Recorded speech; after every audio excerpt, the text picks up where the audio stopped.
What's up? It's your boy Carcino here. And let's get into it, Detroit! What's up? So, we're looking at a situation here where Eminem and ICP, let's just say they didn't get along. Okay? To be honest. Alright, let's just say that. They didn't get along. And why didn't they get along? It's because, first off, in Detroit, ICP built their own thing. So throughout like the early 90s, ICP came into play and were the underground trailer park low-end rap group that used rock and rap and painted their face and did all these shows independently. They didn't come in asking for help. They didn't come in doing any of these shows. And I really used to see those posters with like the Joker face from the deck of cards that was out there. And I'd be like, what is that? You know, and I didn't even know at the time. And I was just looking like, well, what is that? It says ICP on it. Didn't know who they were. But they had great local promotion because they stayed grounded to the street. And they were businessmen. You know, they knew the business of how to sell themselves and cut out all the middlemen.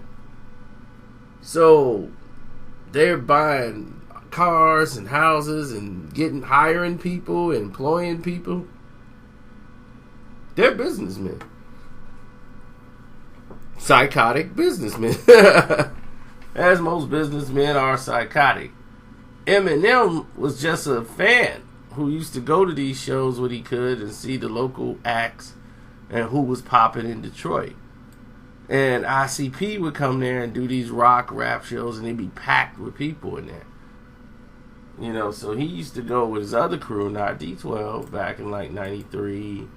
And if they could, they'll go see the rock and rap and they'll see ICP and all this stuff. So they were very familiar. He was very familiar with who ICP was.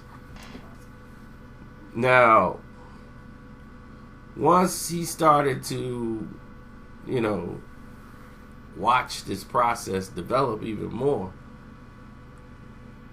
he comes out with his Slim Shady the EP, whatever he came out with, and he wanted to have ICP, and he was gonna have Esham on there, and Esham was it was like Esham maybe, ICP maybe on the flyer.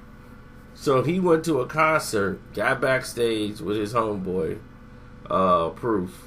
Him and Proof go up in there, and it was like, "What's up?" You know, Proof's just very Detroit.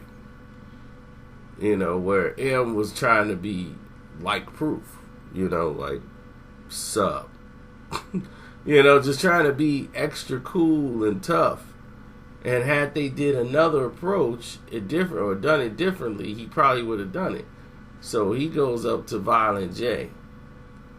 And he gives Violent J the flyer.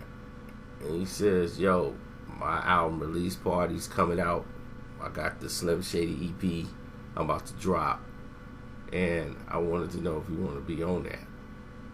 And he's like, I'm looking at the flyer. He's like, how you gonna put ICP maybe on your flyer? You know, and you ain't even talked to us. Well, that's why I'm asking you now. And he was like, man, I ain't doing this. And just left him there, basically, and walked off. So he basically took it like a diss. And from that point on, it was FICP, buy my CD. You know, on that freestyle he did in the Detroit station.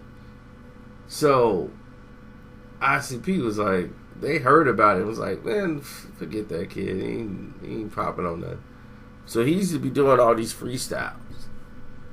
and he'll barely touch one with ICP, but he was very careful with it.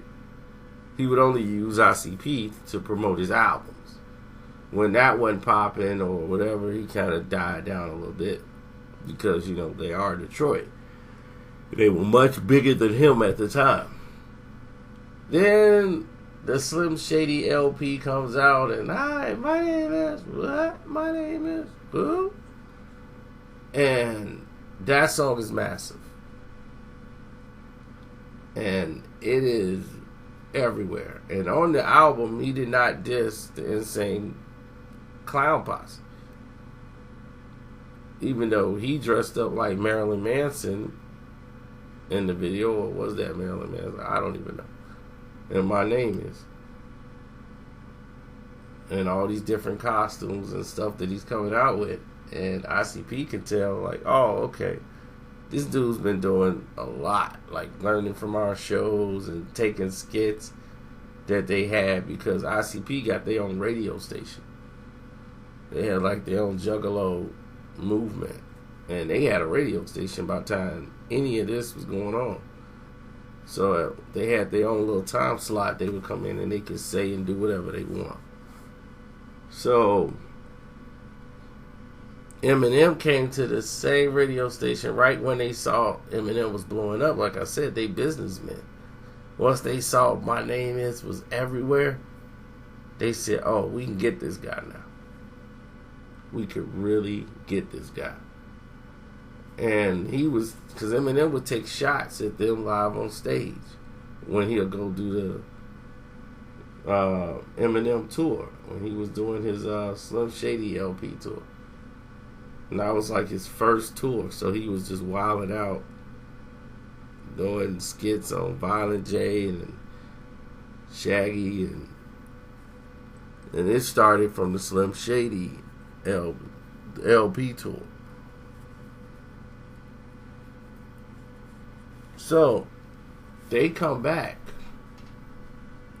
to Detroit because he was doing a press run, and the show arrives at his hometown, Detroit.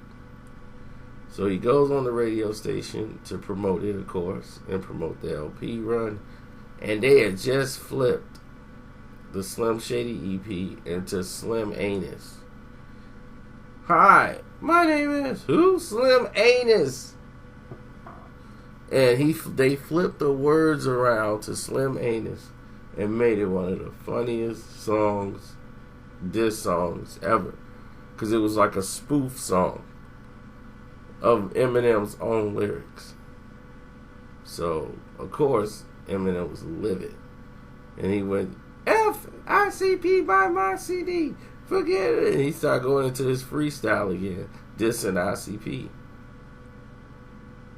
Now the first LP, he really didn't lay in. I don't think he mentioned it. But they were going to get mentioned on the Marshall Mathers LP.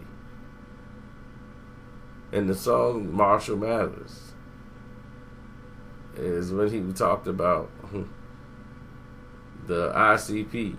Faggoty, dope, and silent gay. This is claiming Detroit when they live 1,000 miles away. And I don't wrestle, I knock you effort aggies the fuck out. So he brings up the time when they shot paintballs at their truck, and ICP claims that never happened at all. Like, that whole thing is imaginary. He was like, nobody brought any paint guns through the club and chased us out the back and started shooting paintballs. He's like, that's insane. That's just stupid. He's like, first off, why would they run anywhere? He was like, they came and arrived at the place not to cause no trouble. They just came there to mean mug, as they did a show. They got through performing. Everybody enter and exit the back. So if it was some problems, they could have went and done something. But nobody did nothing. Nobody shot no paintballs at any trucks. But that's art and fantasy. Now, this happens. They have the tour where they do the Marshall Mathers LP, Eminem sells 10 million records like in 2 weeks. That's what it felt like. He had sold 1 million records in like 7 days. He had the #1 record in the country. Not just rap, not just pop, the country. So ICP then was taking shots at him completely now. It was just, the beef was lit. After he was doing shows that had blow-up dolls of them on stage. And it was clear. It's like, look, this dude has been stealing from us. He comes to our shows, watch some of the stuff that we do on our shows, and he put it incorporated in his show. And he's like, he's a fake, you know. So they be dissing him on his radio station. So Slim Shady's Power to Beat, you know, quote unquote, was trying to cause problems for that radio station drop ICP. And they wouldn't.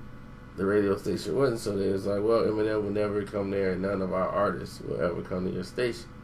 Now when Eminem blows up, you know, they giving some friction towards ICP about what they can do on the show and what they can't, because they ticked off that they about to lose Eminem. So ICP continuously disses Eminem considerably on their show, making fun of him with skits and different type of songs that they got on their albums. And I love the WWE song Take It. These guys are professional wrestlers. Like, literally, they wrestle. They just not guess in the ring. They actually wrestle. Their problem is they kept hurting everybody. And I'll talk about it later. But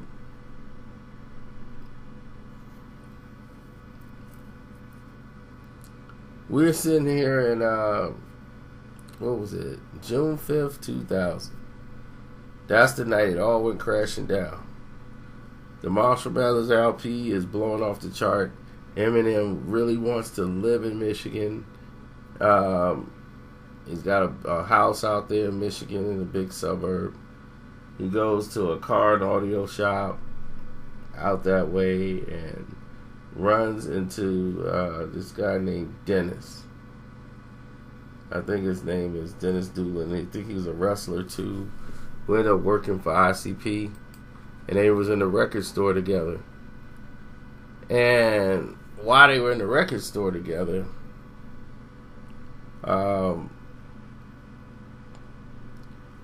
he saw Eminem, and no, they weren't in the record store. They was in the car audio. I think they were looking for sounds or whatever. But they looking at like sounds and all this stuff, equipment, and Dennis Doolin or whatever, he comes over, he sees Eminem, like, yeah, what's up, punk? And he's like, what? He's like, yeah, what's up? My man Dirty Dan. And everybody told me, you know, Violent J, yeah, it's ICP for life. And yeah, we heard what you said on your record. Yeah, I'm just letting you know we coming. We coming to get you. So Eminem was like, what? Man, F you. So he goes over there, and, you know, Dennis is doing his ice grill, WWE style, you know, wrestler type monologue. He didn't know Eminem was finna get physical. So Eminem came over there and pushed the guy, allegedly. And the pistol, he had a pistol on him, and he was trying to pull a pistol out. And his clothes was too baggy, so he had to go all the way up under his clothes and get the pistol, and then it fell out on the ground. So then he picks the gun up and points it back at him. And that's when Dennis backs down completely, like, hey, dude. And, you know, Eminem ran up out of there. And then Dennis was like, did you see that? He pulled a piece on me. Yo, man, call the cops. Yeah, that Eminem dude's crazy. After he went into a whole monologue, like I was just doing a monologue, and this guy just went off on me. It's unprofessional to work with. You know, Eminem is an introvert, for people who don't understand. He really has a fear of people. He battles it a lot. You know, but when he's on stage, he's, you know, that's easier for him to deal with. Because it's not like he's surrounded by 30,000 people watching him. You know, he's just not good in these crowd situations, so those guys become silent and don't speak. They're very normal, shy people because they probably grew up shy and didn't speak a lot. So it's easier for them to do the things that you think would be hard for them to do, like go on stage and speak. To them, that's when they can let loose. They can be free. They can do anything. It's dealing with the rest of the outside world. They want no parts of. They would rather be in the house 24/7. And like Michael Jackson, like Eminem, they both suffered from that introvertedness. So, and introverts are some of the most creative people. You know, they have a large imagination because they spent time not speaking and thinking a lot and coming up with ideas. So, with this put in place, we get back to the incident with ICP. So, of course, the first thing that Mr. Doolin does is call Violent J and Silent T Dope and told him, like, this dude just pulled a piece on me. He's like, you for real? Eminem did this? He's like, oh, man, he must really be trying to join NWA or something. This dude must really think he's NWA. So, because he's with Dr. Dre and all that. So they're laughing. He's like, yeah, I'm talking to the cops right now. You know, this dude's like, they're going to go get him and lock him up. He's like, oh, great. He's going to sell another 10 million records. Or another million records just off that. He's like, well, hopefully, you know, ICP, you know, they're going to put ICP's name in there. Make sure you tell them ICP. You know, that you work for ICP. So he told him, I work for ICP. I work for ICP. So every newspaper that came out with Eminem getting... Because first, this was just a small thing. It was going to be a small case. Later that day, Eminem goes to the club. He's already on tilt from that.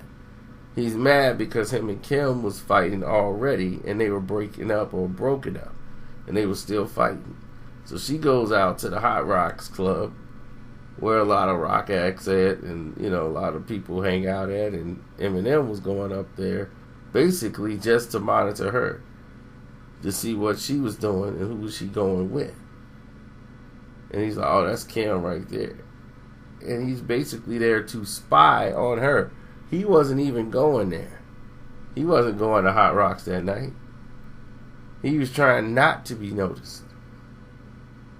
He sees Kim with this other guy and he kisses her on the cheek.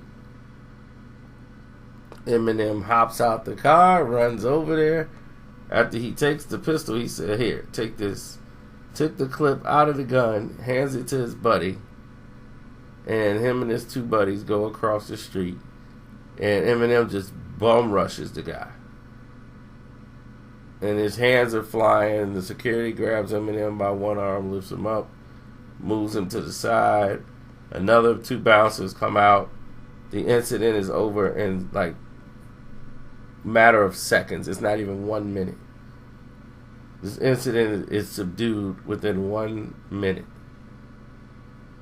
This guy barely has a scar on him, and he wants to sue Eminem.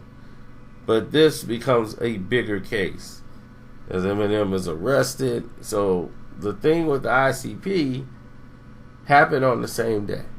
It just was earlier in the day.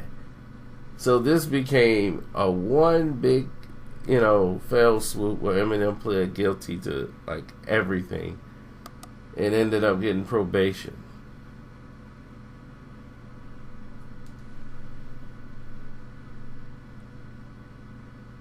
So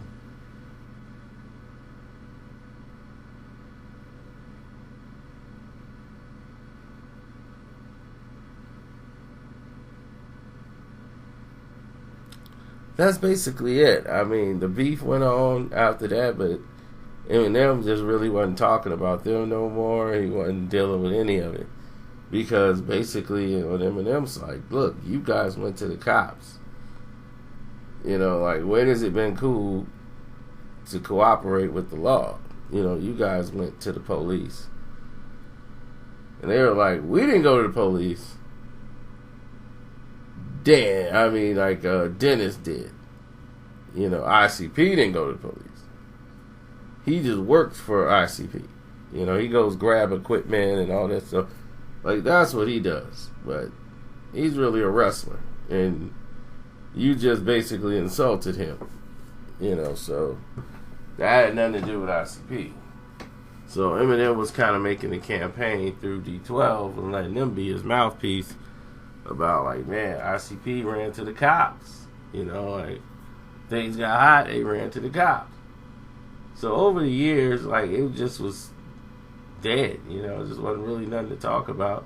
Eminem didn't really diss them in those shows or nothing like that anymore, and it just faded away.